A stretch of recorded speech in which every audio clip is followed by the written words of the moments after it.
It's time for Broncos Pregame Live with Steve Atwater, Matt Boyer, and Alexis Perry.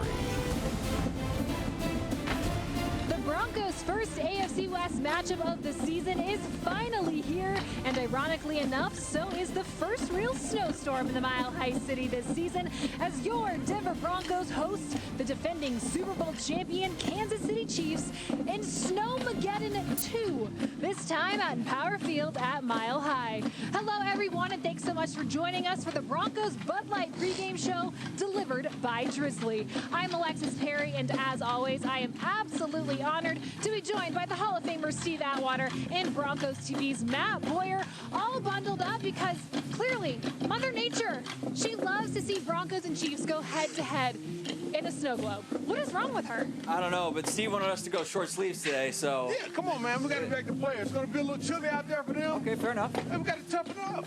Yeah, I'm not tough. Like, let's be honest. You guys, it is a high of 19 degrees today, which we have already reached. It is only going to get colder. Wind chill factors sub-zero. 5 to 10 inches of snow expected. Steve, as someone who has played in a lot of snow games, few blizzards himself, how does the snow affect this game? Well, it does affect it. Some guys get really cold. They don't want to be out there. I know back when we played, like you mentioned, Matt, some of the DBs would want to go out there with sleeveless, with no sleeves on, and it was crazy. I agreed to do it a few times. But also, the ball gets pretty hard. It's difficult to throw for the quarterback, difficult for the receivers to catch. So we'll see which team takes advantage of that and tries to run the ball much more than they pass it. Well, speaking of advantages, Matt, do these conditions give either one of these teams an advantage, or are both equally disadvantaged today? It snows the same everywhere on the field, so I don't think either team is going to gain an advantage. I will say, though, because of the conditions the last time these two teams played, the Chiefs might have a bit of a mental advantage, but keep in mind, again, Drew Lock, that was only his third start, and Steve Spagnuolo threw a lot of things, the defensive coordinator for the Chiefs threw a lot of things at him that he had not seen before. So I don't really give either team an advantage. I think Locke will be much more prepared this time than he was last time. Well, obviously Broncos taking on the defending Super Bowl champs, like I mentioned, and the Kansas City Chiefs. You guys, Patrick Mahomes has said that he actually thinks he throws the ball better in the snow. Come on. Eye roll. Come on. What? That is not even possible. But other than that, what are some of the things that make Patrick Mahomes such a threat, and how can the Broncos overcome those today? Well, I think when the play breaks down, Steve, we've heard this a couple of times, that's when the real play begins with Patrick Mahomes, because he can make so many different things happen with his feet. Now, I do think, we talked about this earlier this week on Broncos Weekend, playing zone defense, I think, is going to be a real benefit for the Broncos, being able to kind of sit back, contain Mahomes, and he's going to make a big play. We know that, so just be ready for it. But it's about bending and not breaking when it comes to the Broncos defense. Yeah, the thing that makes him such a great quarterback, number one, he's extremely accurate. Oh, yeah. How many interceptions does he have this year? I want to say... Maybe. Is it one? Mahomes only has one. That's ridiculous. To throw as many passes as he's thrown and only have one interception.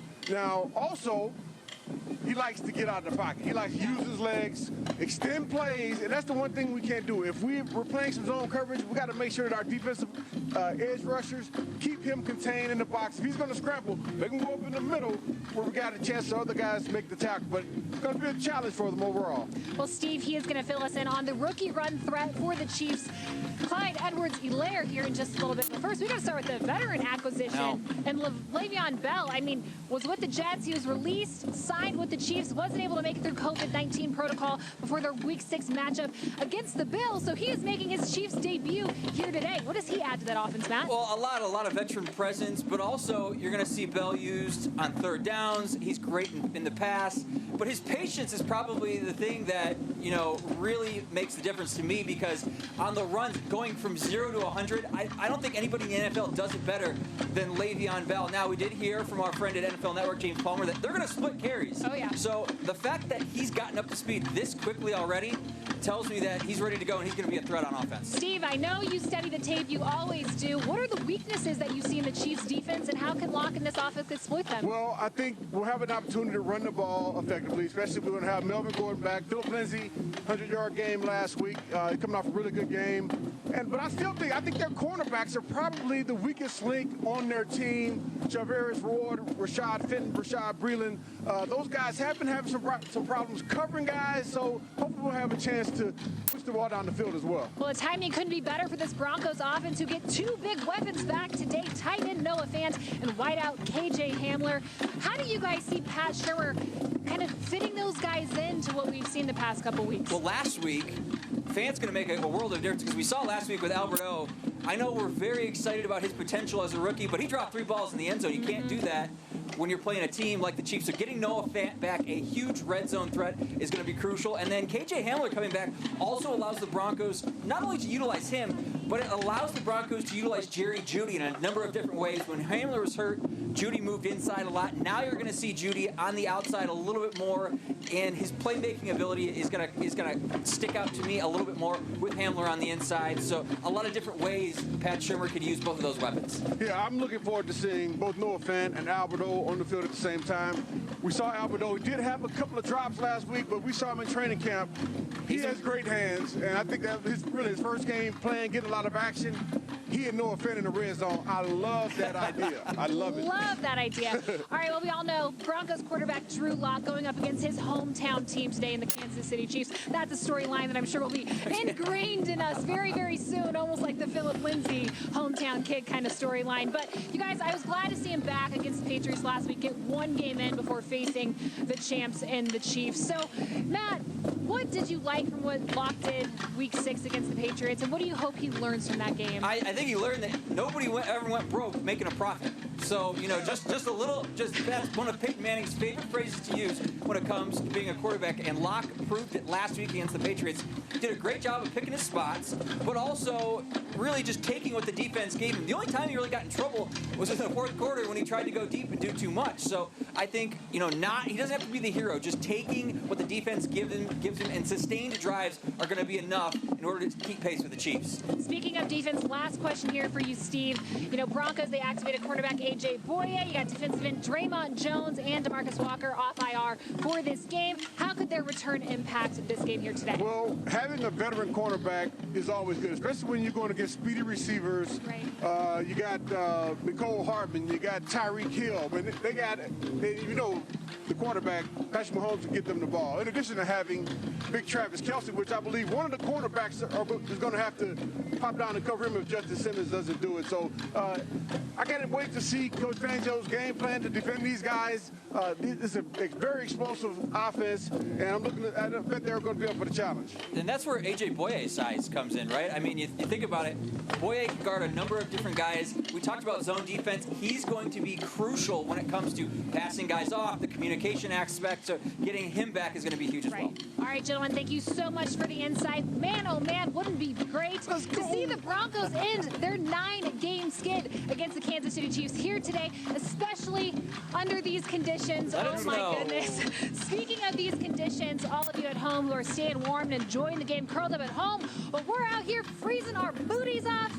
Make us jealous. Snap some photos. Show us how cozy you and yours are as you celebrate game day, and share your photos with us using the hashtag KCVerseDen, and watch them throughout the show. We will also put them on the video board inside the stadium throughout the game. Here are some of the favorites that we have received so far.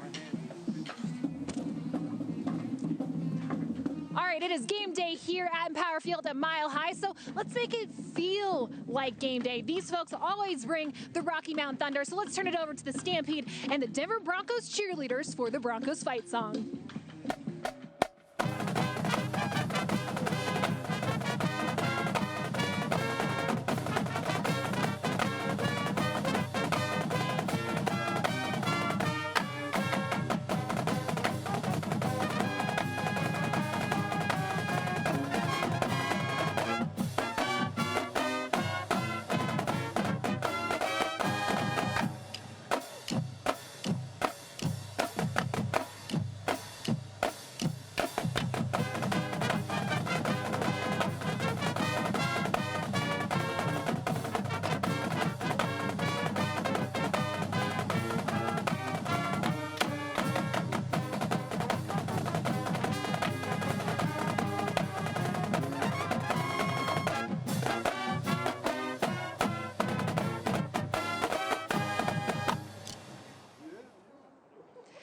thank you to the Stampede and the dazzling Denver Broncos cheerleaders there with the Broncos fight song. But now, as many of you already know, October is Crucial Catch Month around the NFL as the league looks to bring awareness for all forms of cancer. Today here in Denver is the Crucial Catch game, and the Broncos actually take this initiative even further with their year-long Fight Like a Bronco program. It's an all-inclusive campaign that focuses on prevention and screenings, provides support for those currently battling cancer, celebrates survivors, and remembers those who we have lost to this disease.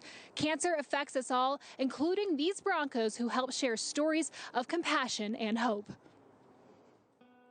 My great aunt, Freddie, had breast cancer, and she, I just saw her whole battle, her whole fight through it. It was Thanksgiving, and my mom got a call, and the whole family was there. We didn't really know what was going on, but she just asked my brother and I to go outside. I lost my mom at an early age, and I seen how that affected my family, to my dad, my sister, my grandma, things like that. So it definitely impacted me. My sister was diagnosed with leukemia.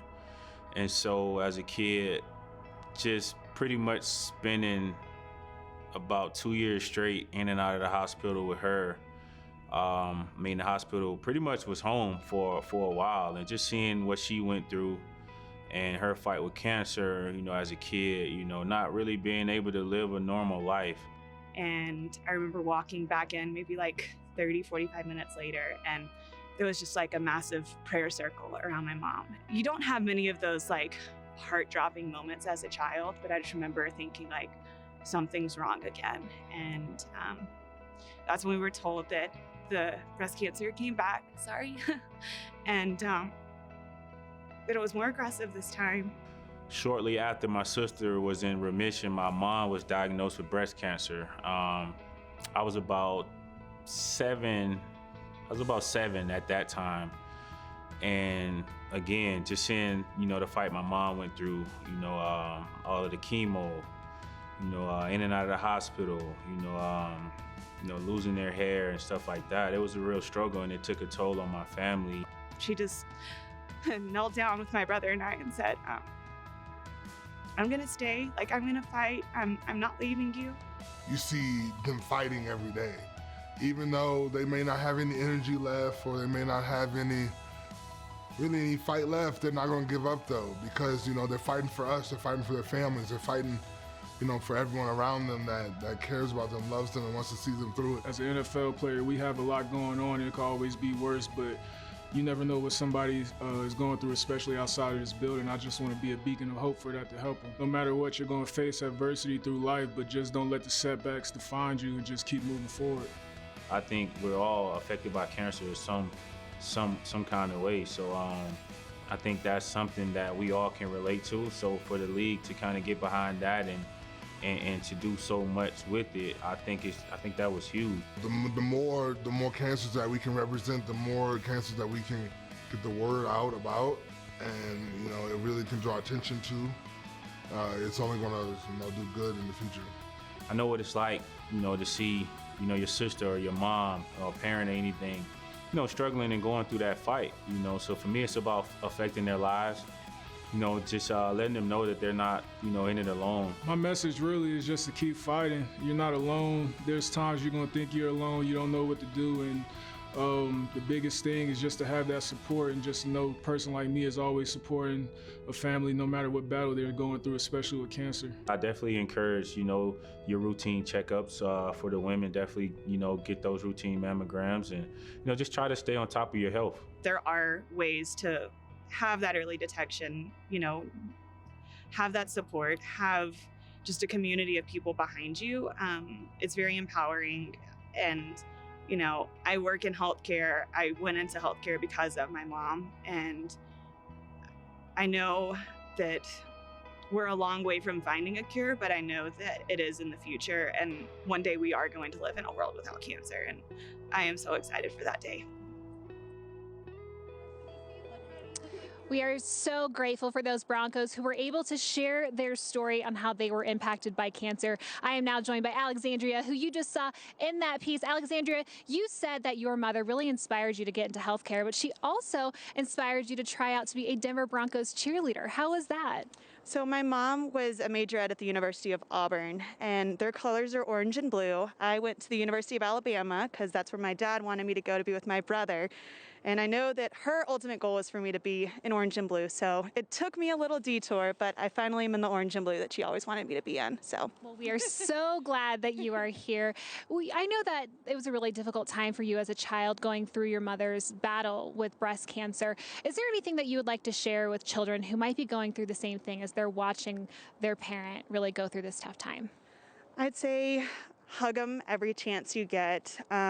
Make as many memories as you possibly can, and just live life loud and enjoy every second that you have with your loved one. What's great about cancer these days is we know so much more than when my mom battled her cancer, and there are so many more survivors these days than there were back then. And I think that that's the biggest thing, is just love your loved ones while you have them, and love them even harder while they're still here. So, well, Alexandria, thank you so much for sharing your story. We really appreciate it. Of course, thank you.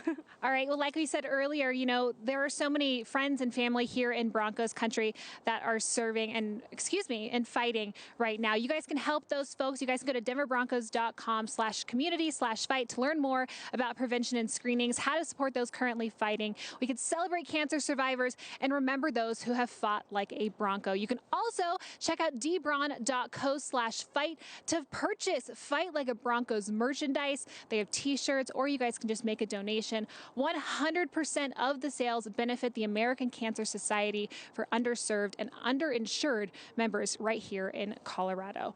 Well, as we said earlier, so many of our friends and family in Broncos country have suffered through difficult times.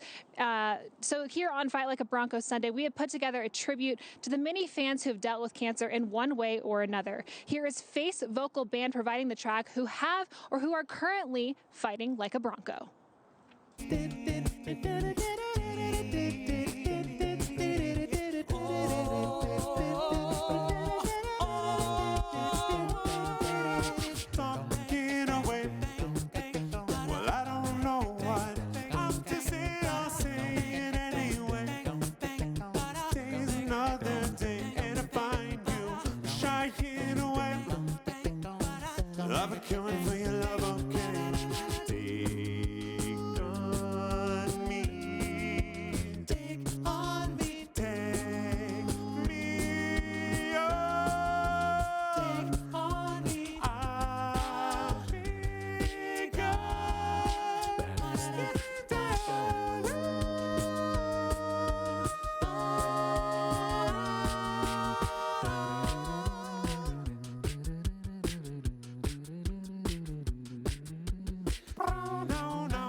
Little sister, what have you done?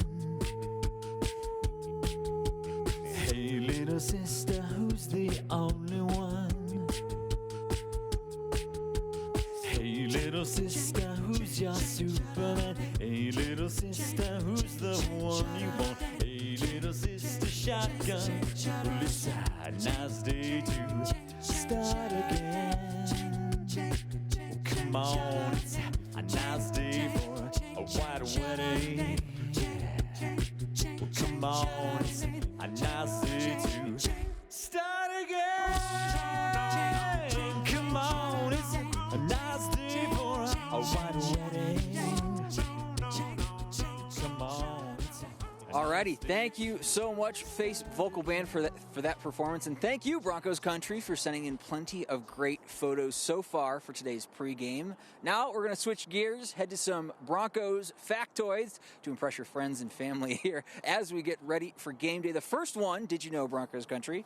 The Broncos are 4-0 when the defense gets 3 or more turnovers in a game under head coach Vic Fangio. The last game, of course, coming against the Patriots last week. The Broncos can repeat that. They should be in good shape against the Chiefs. Next up, since 2019, the Broncos are tops in the league in red zone scoring defense. Opponents have only gotten by that Broncos defense, 25 of 61 attempts. And then finally, Justin Simmons, we know him as the leader of the Broncos defense, the longest active streak, consecutive defensive snaps played, 2,472 for Justin Simmons. He has been the Broncos Iron Man ever since he got here in 2016. All right, Broncos country. It's cold out here. All right, you can see it plain as day. This is probably one of the best games to be at home making a nice warm meal. And earlier this week, Alexis Perry was with Poncho Man, one of the biggest fans in Broncos country, who happens to have 3 restaurants in Grand Junction, cooking up some tasty tailgate tacos. Thanks so much, Matt. Here with Poncho Man. Poncho Man, we're all at home. We're getting ready for the game, and we need a new recipe. And I think you have one for us. Oh, I got it. I got it from a friend of mine, Mile High Chef. Every home game, he makes these for me before the game, and it gives me my power to cheer. And these are super good. It's Mile High mushrooms. Okay, so what is in a Mile High mushroom? A Mile High mushroom is basically a cheese and sausage stuffed mushroom. Well, very first step for those of you at home, preheat your oven to 350 degrees. But if you're out here at an actual tailgate, you can use one of these skillets outside. Absolutely. We're gonna throw the sausage in the skillet. Absolutely. Okay. We'll get that, start browning right away. And while it's browning, we're gonna add our seasonings to that. And is this a mild sausage? This is a mild sausage. Okay. You can use a spicy if you want. You can even use a vegan sausage if you want and make it vegetarian again.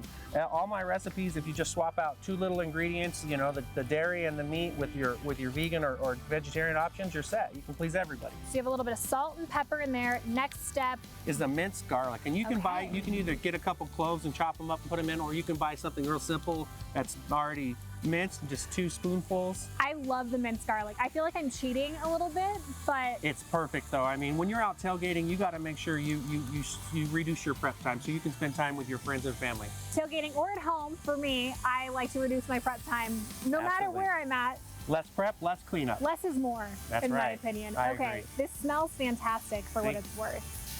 So where did you get this recipe? You said a friend? From my buddy Nathan. He shares this with me every Saturday and Sunday there in the state, or every Sunday before home games in the South Stands. Mile High chef, he's just amazing, and I wouldn't have a home game without these mushrooms and him.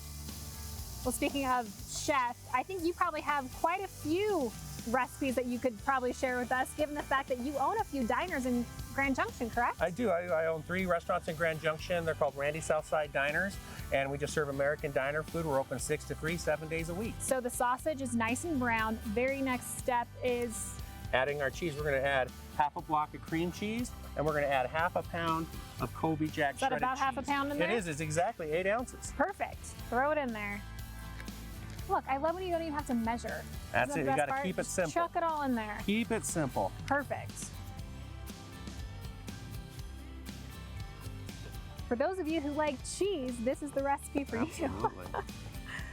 Yum. So I'm assuming the point of the cream cheese is to make it a little bit creamy, a little bit kind of pliable. Absolutely. To put in here. And it smooths everything out a bit. Okay. It really, really does. So how much of this mixture do we put in these mushrooms generally? About a tablespoon, maybe a little less. Okay. And we're gonna start by spraying our pan so we don't have any sticking issues. Yep, don't want those. All right, and if you want to take just a little bit, and you can either use this here if you want, you know, if you're not sure on how much to get, and you can take and put it right in there. So you want to kind of overflow a little bit? A little bit, yeah. Yep, okay. Oh, that looks good. Well, I got a little carried away with It's okay, you know what? Just put them in the center.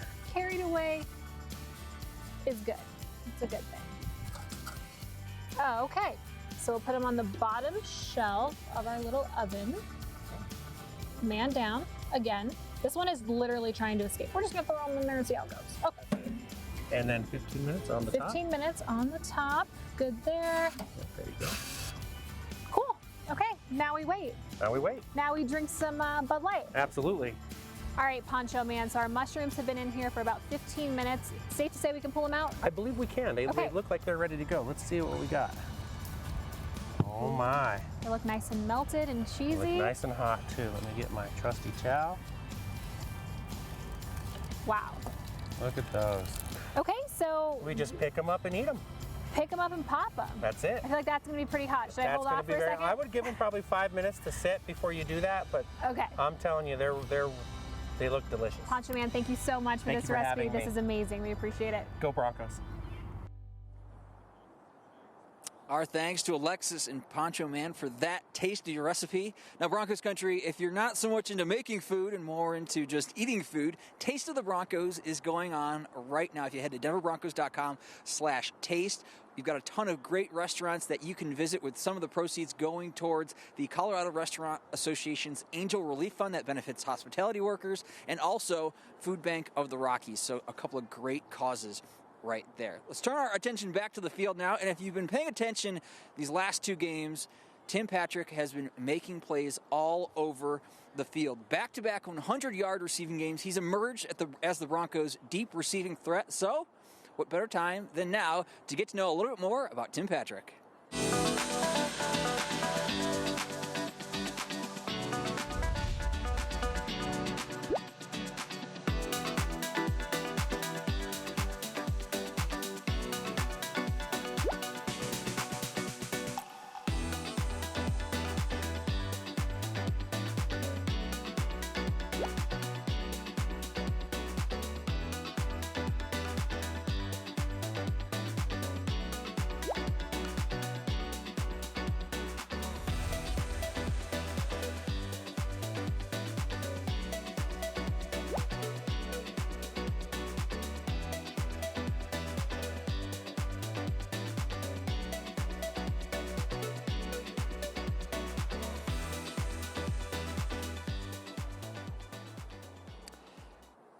All right, Broncos country, each week of the season we've been honoring our Broncos country hometown heroes.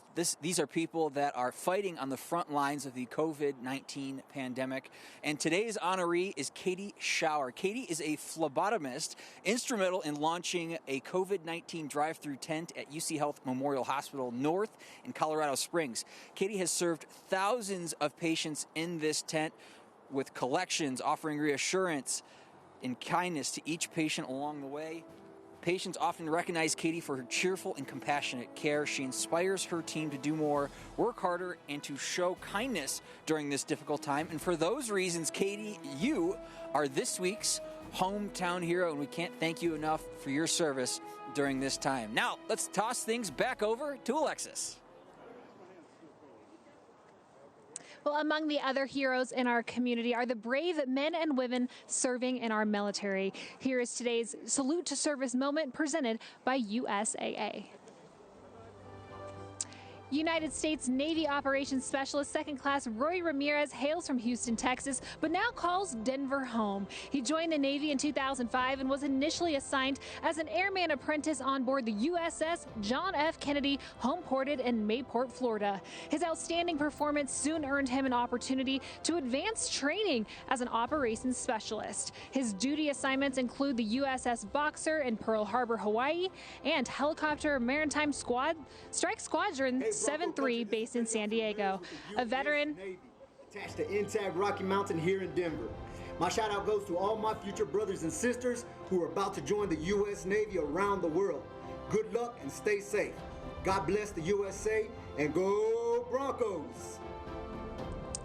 A veteran of Operation Enduring Freedom and Operation Iraqi Freedom, Ramirez is currently serving as a Navy recruiter in Denver, Colorado.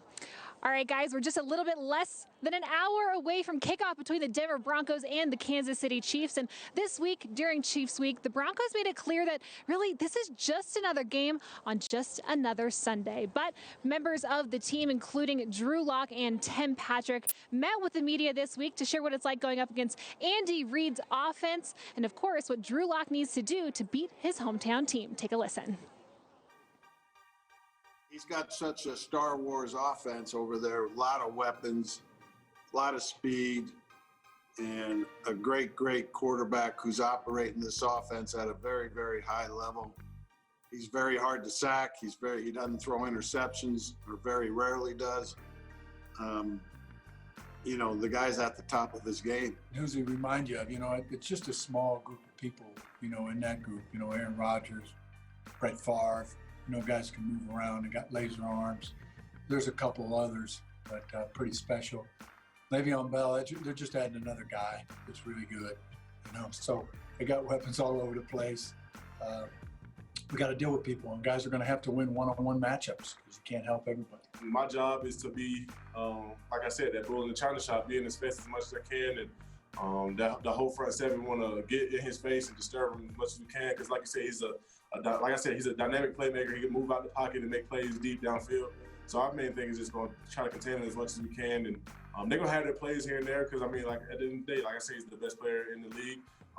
But we just can't let that get in our heads too much, and we just got to keep fighting and understand the big goal in mind is not going to be just one play; it's going to be the whole game. Receiving core wise, I don't think we played a complete game yet. Like we got out fast last week, but we didn't finish strong. And that's something that we plan on fixing this week. So I just think we just got to keep on competing, and everything else will take care of itself. Because if you guys can see, we're a very talented team from top to bottom. We got some of you guys injured, but for some reason we're still out there making plays at all the positions where somebody's injured at, and it just shows how deep we truly are. It's a division game. That's big. And if you're going to look at it in the heart of Broncos country, it's even bigger. It's the Kansas City Chiefs, and if you want to look at it in my heart, it might be pretty big too. It's my hometown, and at the same time, I can't let that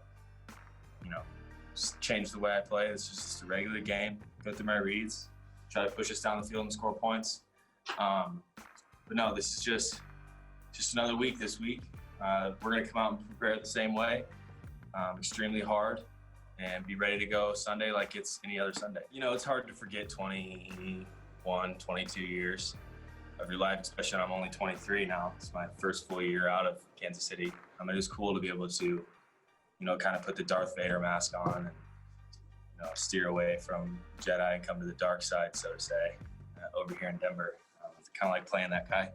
Hopefully I can be that guy and get a win this Sunday and start the rivalry a little bit. Lots of Star Wars references being thrown out there this week, and I really felt like the only one missing was your focus determines your reality. Probably because that was episode 1. We all know 1 through 3 were absolutely horrible, but you guys, I do love how focused this team has been throughout Chiefs Week, because it's going to take all that focus and a whole lot of execution to snap a 9-game losing streak against Kansas City. But let's go ahead and just delve a little deeper into some of the simple facts surrounding this matchup. Today marks the 120th meeting between these AFC West foes, and while the Chiefs have gotten the best of the Broncos in recent history, overall Denver is 35-25 at home when hosting the Chiefs. But the last time that happened, September 14th, 2014, Peyton Manning threw for 3 touchdowns and 144 passer rating. And Patrick Mahomes was a freshman at Texas Tech. Speaking of Mahomes, Matt, tell us a little bit more about this quarterback matchup. Well, the quarterback matchup, Alexis, with Locke and Mahomes, we've got to make sure that Drew Lock doesn't try and become Patrick Mahomes, because if you look at the stats, 15 touchdowns to 1 interception.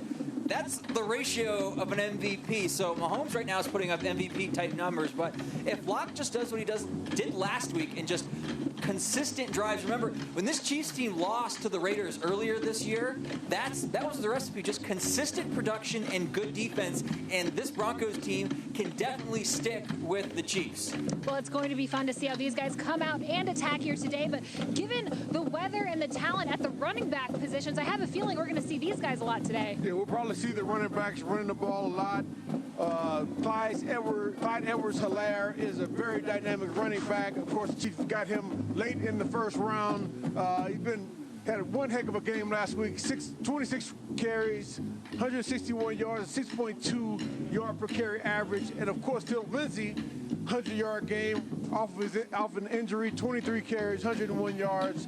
I think they're going to utilize both of these guys, but we got to realize both teams, they have Lev Bell as a guy that will probably take away some carries from Clyde Edwards-Helaire, and Melvin Gordon will certainly probably take away some of Philip Lindsay's carries. But I expect it to be a great game with both of these two guys featured. Well, guys, at each Broncos home game, the team recognizes a legend, a Broncos alum who has left his mark on the game and the community. And today, that legend is former offensive lineman Tyler Columbus. Now, we all know Tyler. He's a Colorado guy playing football at Cherry Creek High School in the University of Colorado. He played for the Broncos in 2008 and 2009. 2009, and again on the Super Bowl 50 championship team in 2015. But what he did off the field last month truly makes him a legend. Tyler organized the Pedal with Columbus event, riding 100 miles around a power field at Mile High in a tribute to his mother, who recently passed away after a battle with ovarian cancer.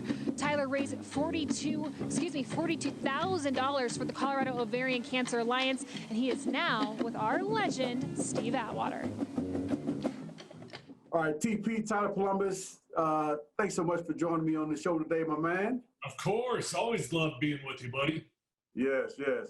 Hey, Tyler, this week, the Broncos versus Chiefs game will be the Broncos' crucial catch game for this year. Can you explain exactly what crucial catch is and why it's important to you? Yeah, you know, what the NFL is doing is really cool. This thing kind of began a little bit more organically, really back when I was playing. And, you know, they slowly but surely started letting us wear pink cleats and wear pink gloves. And it really began with breast cancer. And it's evolved into something that is so much more than that. And now it's evolved into just early cancer detection for a variety of different cancers. And, you know, a lot of people know my story with my mom and the bike race that I just put on, but, you know, I lost my mom to stage 4 ovarian cancer, and ovarian cancer is a very deadly disease, mainly because most women don't find out until it's too late. And so what Crucial Catch is advocating for is the early detection. And had my mom found out in stage 1 or stage 2, she would have had a much better fighting chance of surviving it. So I love what the NFL's doing, and just heads up, it's awesome. Yeah. Yeah. Now, you created a wonderful theme around raising awareness for ovarian cancer, in particular with the Pedal for Columbus event, which was on September the 19th of this year. How did you come up with that idea, and how did everything go with it? Well, you know, I've lost a lot of weight since my offensive line. Somehow I ended up on a bike. I don't know how I ended up on a bike, but it just kind of became a little bit of a hobby for me.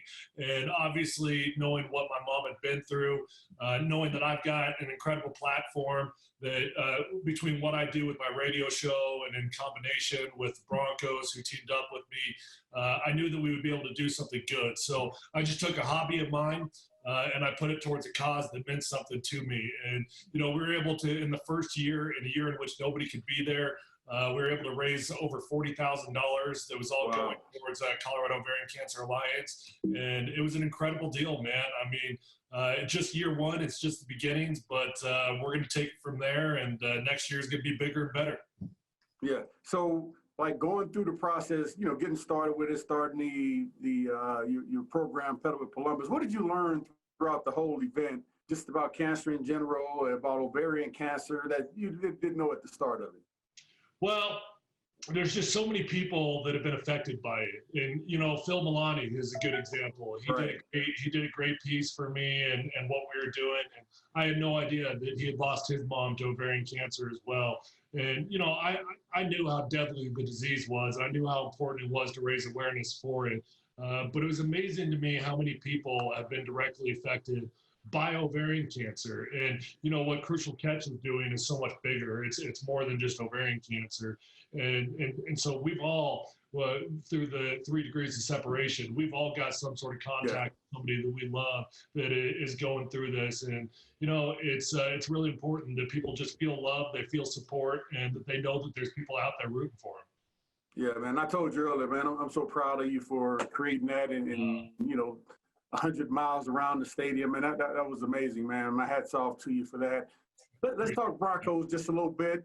What do you see with our Broncos offensive line specifically? Who stands out to you, you know, good or bad? Yeah, well, you know, you got to start with Garrett Bowles. Garrett Bowles stands out in a good way. It's amazing what the guy's been able to do this year. You know, I know what it's like to be in a position where everybody's made up their mind on you. And it's not easy to change the narrative once opinions have been made. Garrett is changing opinions. And you couldn't find somebody in town right now that's telling you that Garrett Bowles is playing bad football. He's not. He's just playing really, really solid. I think that DeMar Dotson has been a great addition to this offensive line. I agree. His first 2 games, man, just been steady Eddie. I knew he was going to be steady Eddie. You watch the film, the guy's a proven pro. He's a veteran. He's been around as long as anybody. I'm really not surprised that he stepped in and has been doing a great job. On the interior, we got some work to do. We do, you know. I think especially with Dalton out, I think he may be hurt. You know, hopefully he won't miss any time. We'll see on that.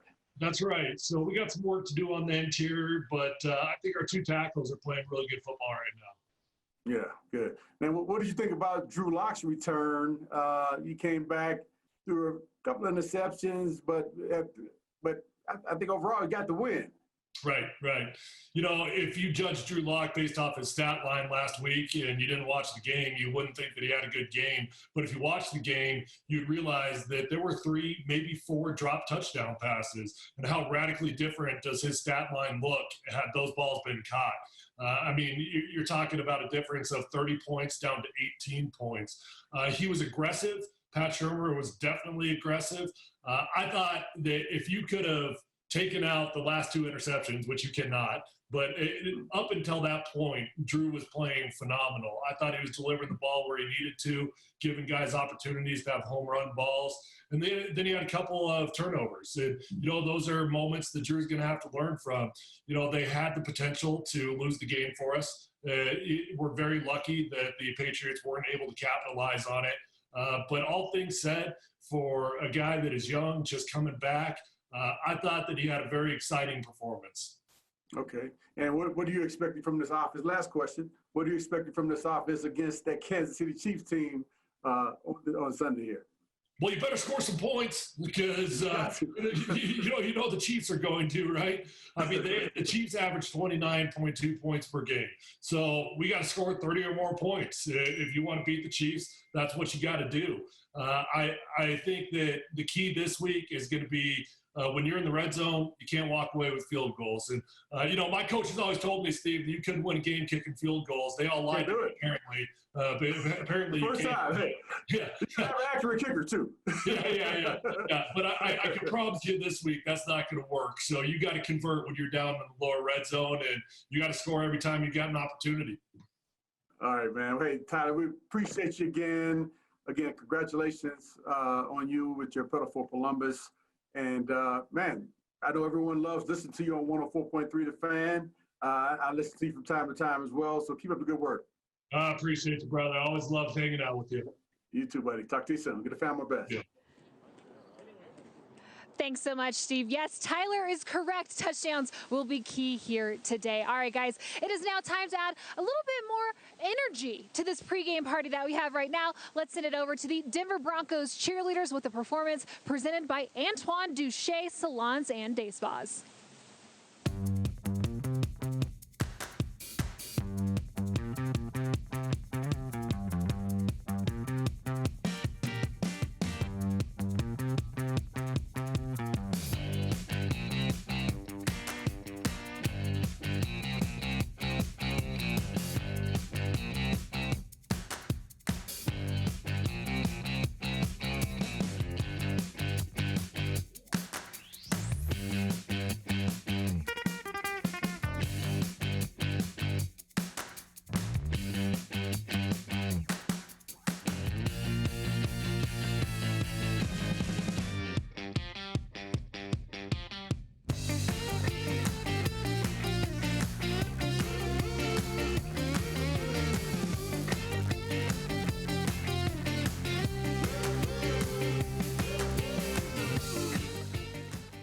Our thanks to Broncos cheer for that great performance. Time now to leave the Mile High Monument and go inside the stadium where the Broncos have already hit the field for warm-ups. And on a day like today, warming up takes on a whole new meaning, so let's hit the field.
it is time now for...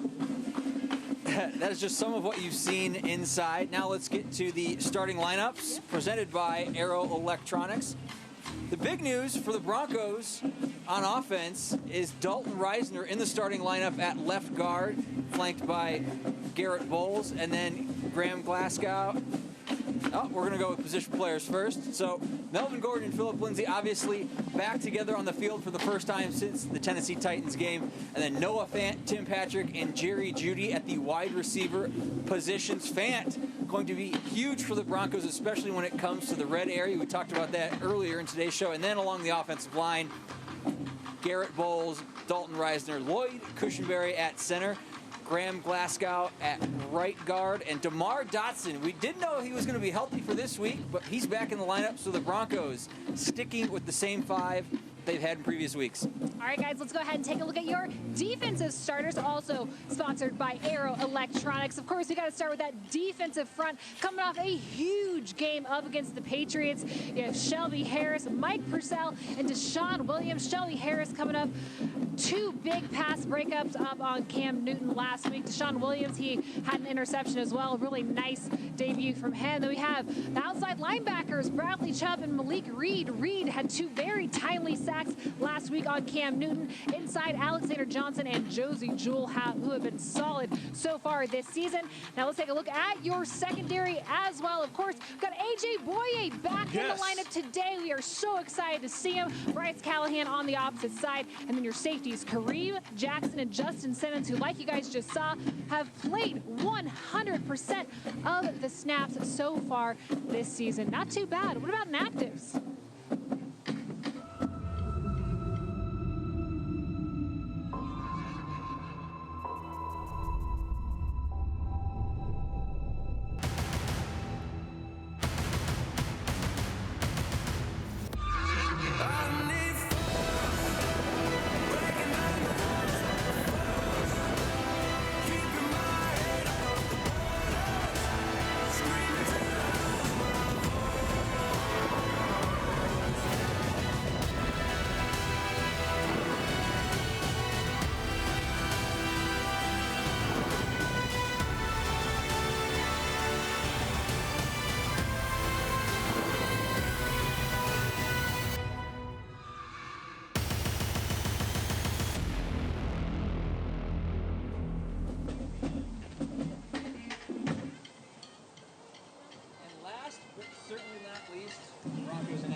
In case you guys didn't hear what Matt just said, here are your inactive state. Jeff Driscoll, Deontay Spencer, Natani Muti, Jake Butt, obviously out today. We're going to see Alberto Kuwebunam and Noah Fant. We got McTelvin Ajim, Jeremiah Atachu still working back from injury, and Andrew Beck all on the inactive list. Now, you guys remember, for every touchdown scored today at home games this season, King Supers will donate $1,000 to Denver Broncos charities. King Supers donations to Denver Broncos charities helps us improve lives in our community through outreach programs, including Food Bank of the Rockies. All right, guys, it is almost time here for final thoughts. Well, we get my friend Matt a microphone back. Let's actually start with Steve and get your final thoughts as we head into this big Broncos-Chiefs matchup. Well, I say offensively, first off, we got to keep Patrick Mahomes off the field by having extended drives. Make sure we utilize that running game with Phillip Lindsay and Melvin Gordon. Also, receivers got to catch the ball when the ball is thrown to them. On the other side of the ball, keep Patrick Mahomes contained inside the pocket. Don't let him get out the pocket. That's when problems happen. Okay, Matt, you're back. The beauty of live television. Yes. Final thoughts from you. Final thought from me is, don't let the big play get you down, because we know Patrick Mahomes is going to do something crazy. We've seen him throw it 70 yards. We've seen him throw it left-handed. We know something crazy's coming, okay? Don't let that get you down. We've seen the recipe to beat this team. Continuous drives and good defense. If the Broncos can do that, just like the Raiders did a couple weeks ago, they can win this game. Okay, you guys, my final thought, not necessarily game related, it is a shameless plug instead. Guys, I have to tell you, Broncos television each and every weeknight, it's some great content. I actually start things off on Broncos Beat every single Monday. 3 beat reporters will join me to discuss the results of today's game. Then Tuesday through Thursday, our friends Ryan Edwards and Benjamin Albright bring their Broncos Country Tonight radio show on KOA to television. Then on Friday, the 3 of us will be back to get you ready for Broncos and Chargers on Broncos Weekend. You guys can watch all of these shows at 6:30 p.m. on KTVD Channel 20 in Denver, or look for them on YouTube around 7 o'clock Mountain Time each and every week. You guys, honestly, I think it's time to get out of here. My mouth is frozen. I am just stumbling. This is difficult, but it's not going to be as difficult as this game will be for this Denver Broncos team to snap their 9-game skid against the Chiefs. You guys would like to thank the Stampede, Miles, and of course the Denver Broncos cheerleaders for joining us for the Broncos pregame show delivered by Drizzly. This was a lot of fun. Now let's send it on inside for Face, a vocal band singing today's national anthem. But before, my favorite, the Parade of Colors. Let's go Broncos! Please welcome today's color guards representing branches of the United States military and first responders from around the state of Colorado. The United States Army.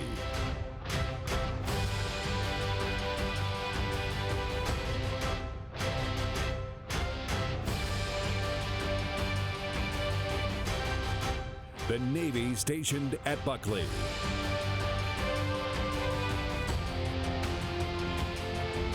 The U.S. Air Force Mile High Honor Guard.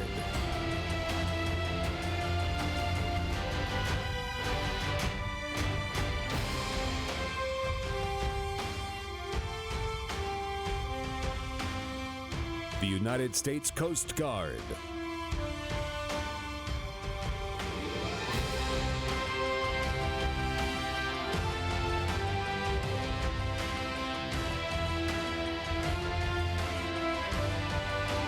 The Denver Police Department.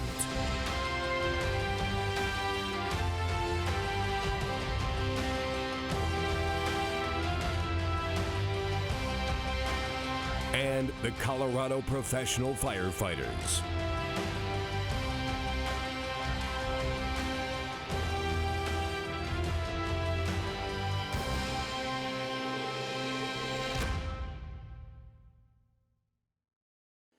Oh, say, can you see by the dawn's early light what so proudly we hailed at the twilight's last gleaming, whose broad stripes and bright stars through the perilous fight o'er the ramparts we watched were so gallantly streaming. And the rocket's red glare, the bombs bursting in air, gave proof through the night that our flag was still there.